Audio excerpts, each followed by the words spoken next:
Now let's talk about blooming. Let's talk about blooming. It's the We haven't number talked one about it. problem a lot of people have trying to get their Hoyas to flower. This is the number one problem. I'm going to let you loose. Go, go. Tell us all your secrets. Your lighting, you have to make sure you have good lighting. Okay, when it starts producing bud, make sure you don't let the plant completely dry off. You can let it dry off because they still like appreciate that like drought in between waterings. But Yeah.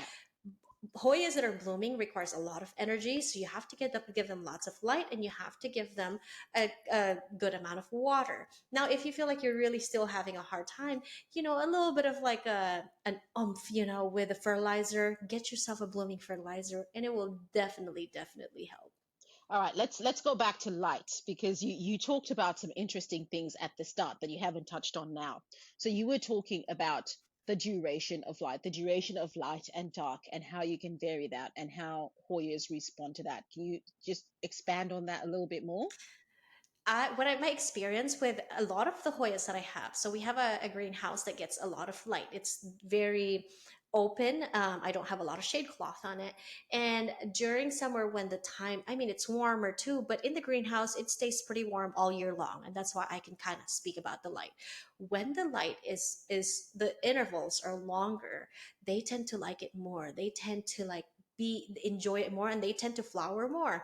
And So even I'll though stop you there for a sec. When you say when the intervals are longer, what do you mean? how when we're growing them at home and we have timers, 8 hours, 12 hours, 16 hours. I Mhm. got So 16 a hours of light. of light, exactly. Yes. So I got a Mathilde to produce a peduncle and bloom, and a small Mathilde, right? In 18 days from bloom to starting to, I mean, sorry, from just a small plant to producing a peduncle and producing blooms Okay, with tell us 16 how did hours you do that? What sorcery is artificial this? art, artificial light. And I Okay. just gave it 16 hours every day of light. Now the plant did become a little bit more light green because it was so All right. washed. So all you have to do is supplement it with fertilizer that is high in nitrogen. It will bring all of those green back. But if you supplement it with a lot of nitrogen, just be careful, because then the plant is going to produce more leaves than actually putting more energy into producing flowers. So you just have to kind of, there's an art in fertilizing. Okay. Okay. I'm now wondering for my semi-hydro friends who we're always fertilizing anyway. So when you talk about fertilizing, this is for people who are growing in media where they're fertilizing at the beginning of spring or something like that. They're not Yeah. fertilizing all the time.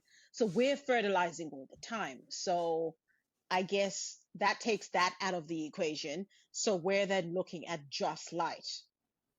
Just light. Yeah, absolutely. I This, personally fertilize every week.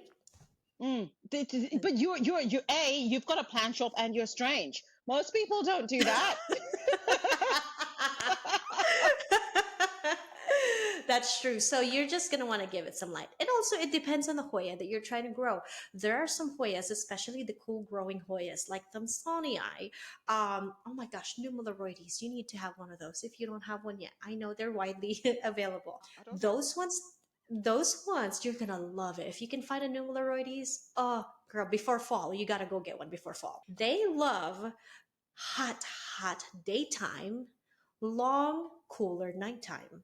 Once that time of the year hits, they're going to bloom. They're going to bloom. So a lot of people who are growing these specific Hoyas that require that different, like, what do you call this, a difference, the big difference between the temperatures in nighttime and daytime, and different amount of lighting. Light. If you're growing them in a cabinet or an artificial space where it's constantly 12 hours a day, 12 hours a day, nothing's changing, they're never going to bloom. They're never doesn't gonna matter how bloom. much doesn't matter how much fertilizer, bloom fertilizer you give them, you're not hitting the other points. you're not hitting the other things that they like. So Okay, so what I hear you saying is that those of us who've been getting blooms from our Hoyas are pretty much almost just lucky.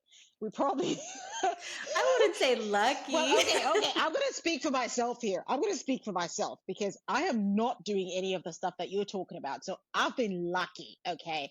And I'm going around telling people that they just need to be patient, right? And keep doing what they're doing. So I'm thinking I probably need to revise that and start looking at my specific Hoyas. If I want a specific Hoya to bloom, look at that. Look at the ideal Hmm. conditions for that. Look at where it comes from and try and mimic the light dark cycle and temperature of that area if I want my Hoya to bloom. Exactly. I have a friend who's able to bloom a cool loving Hoya all year long. All he had was a tent that's specifically with lower amount of light and cooler temperature. Yes. And it will bloom for him all year long. And it's Okay. amazing. I see that it probably requires a bit more of an investment if you want to get your Hoyas to bloom consistently if they haven't been. In specific, yeah. And And you know what? investment as in you just thinking more about the actual plant and you know. Yeah, if you really want something to bloom really, like if you feel like you're doing everything you can and it's not blooming, I think it's the next step would be to look into it. There's a Hoya called Hoya Lauterbachii, I've and got that one. I was one. I bet you've never bloomed it. Of course I have it. Okay. It's a very hard one to bloom.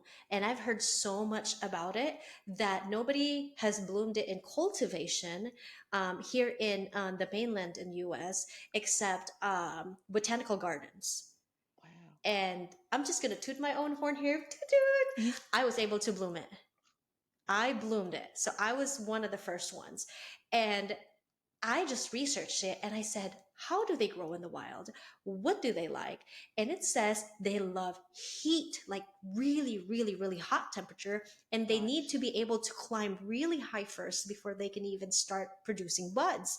And I was like, Right. no problem. I just planted one in my hottest greenhouse. I mean, it gets 100 degrees up there. I'm like, you're gonna do it or Yeah. you're not. We're gonna try this together. And oh my gosh, 44 days. What? 44 days I had a peduncle and I'm like, okay, I can't get really excited yet. It's actually in my Instagram. I was like, okay, I can't get really excited yet because just because they produce a peduncle doesn't mean they're going to bloom, right? Oh my gosh. Yeah, and it bloomed and it's during that and it's also during that time where it's super super hot in the day and it's a little bit cooler at night. So it started blooming and I can't tell you. I was like it's the power of knowing how they grow in the wild and being able to try to mimic that the best that you can at home and you Yeah. wouldn't have a problem. That's Okay. all All right. they're That's it. looking for. That's it. That's it. That's it. I'm treating my Hoyas differently from now on. I'm gonna open up a spreadsheet. I'm gonna put all their names in there, growing conditions, and I'm gonna try and do what you did and try and get some blooms going and just be a bit more intentional about it. Yeah, yeah. There's so much more. I can go on and on and on. Yeah, I bet you Certain Hoy, could. yes, certain Hoys like specific certain nutrients like oyster shell, calcium. You wanted to add that in there, subquintuple nervous, right? They do very, very well when it's super, super dry, and it's formerly known as paciclata, super, super dry. They're easy to rot if you're an overwaterer. Overwatering. Oh my gosh! But that one, Lauterbachii, gigas, you just want to sprinkle a little bit of oyster shell, like crushed oyster shell, in their media. Oh, they're gonna be so happy. I don't know how many people have access to crushed oyster shell. Really, I can only get them online, so I think it's a very specialized thing. Wow. So what's in the crushed oyster shell? I mean, obviously there's a nutrient that they're getting from there. Because I'm Hmm. thinking for my specific purposes and my audience, those of us who are growing in semi-hydroponics, we're not getting crushed oyster shell and whacking that in there. It's probably not going to do anything. You can as long as you, because it's very fine powder. Easy. So you can mix, yeah, you can mix it with, if you're using pond, maybe with leca, you can even still sprinkle Hmm. them on the top.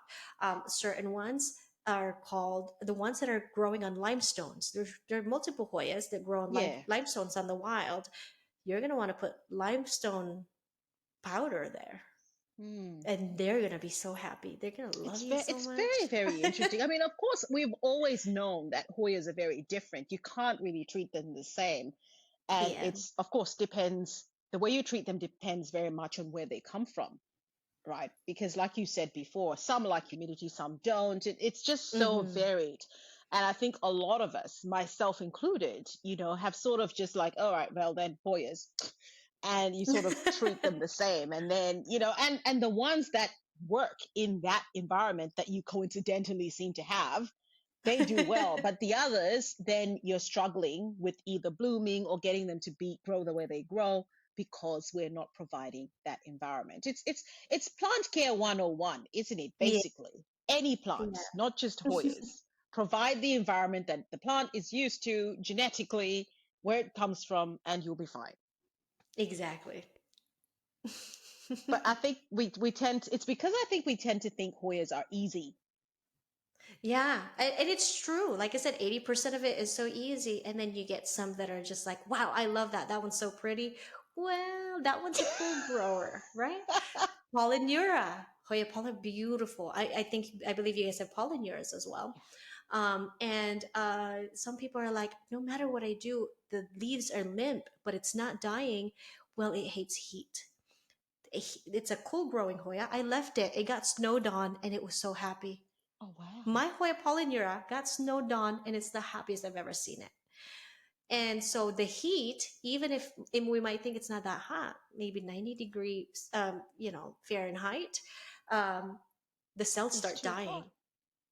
The cells start dying, and Wow. when they start dying, they become limp, and it's like they're telling you, "I'm not happy," even though they're one Well, of the easiest ones to grow. that this has just completely blown my mind. I'm treating my Hoyas different from now on. From now on, I promise. Now, question to you. So, when a Hoya has flowered, do the spent peduncles bloom again? They keep blooming. Absolutely. You never ever want to chop them. Yeah, yeah. That is what I know to be true. So even if it Yes. looks dry and whatnot, just leave it alone. If it hasn't dropped off, it's the most precious thing on that Hoya. Exactly, exactly. Because if you chop them off, I had somebody that one of our customers like to chop them off after. Well, the Hoya's gonna have to put out so much energy to producing them again when you're already Yes. halfway there. So. Yeah. Oh.